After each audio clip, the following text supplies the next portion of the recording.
Hi, this is Ali from SureFix, and today I'm going to be teaching you how to repair a backlight issue. This is a very common LG backlight issue. You'll see a flash of the LG logo and then nothing at all. So let's unscrew the back cover and see what's inside.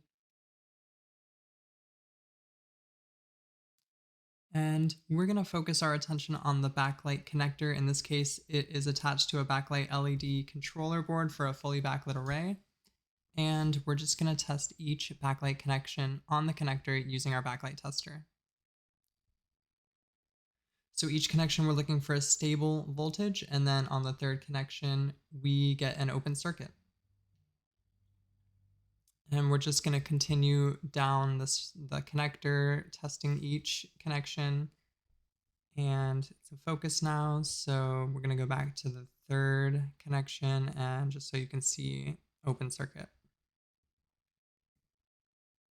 Now that we have located the source of our issue, we're going to be disconnecting the panel from the T-con and remove as little as necessary to flip the TV over and remove the bezels. This we're going to do by removing some screws on all four sides.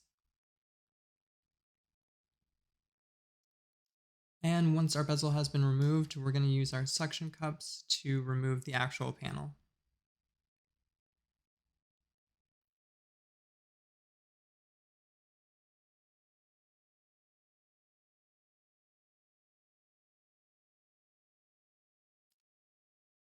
Next, using our spatula, we're going to remove the trim that seats the LCD panel, and then we're just going to remove the backlight diffuser. Now that we can see our beautiful backlight LEDs, we're going to use our backlight tester again to test each individual strip, and our open circuit sits on the third strip, as you can see.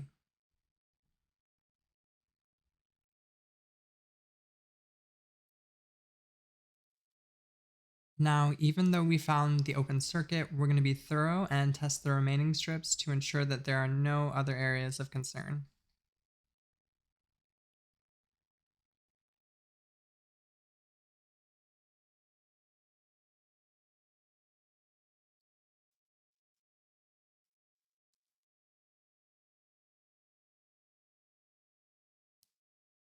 Now, after locating the open circuit, we're going to isolate the problem LEDs by running a few more tests on the strip.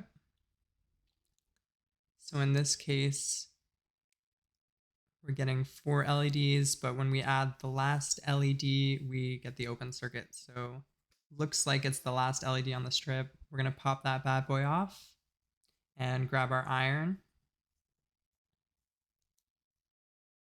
And using a little bit of solder and flux, we're just going to bridge the connection.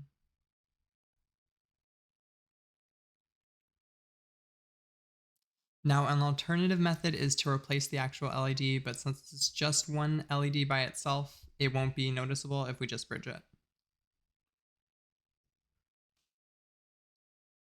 Now plug the backlight connector back into the power board, and as you can see, the backlight is working stable. We're going to finish it off by putting everything back together in reverse order. That's going to be diffuser, and then the trim, as well as the panel. And once we have the back on,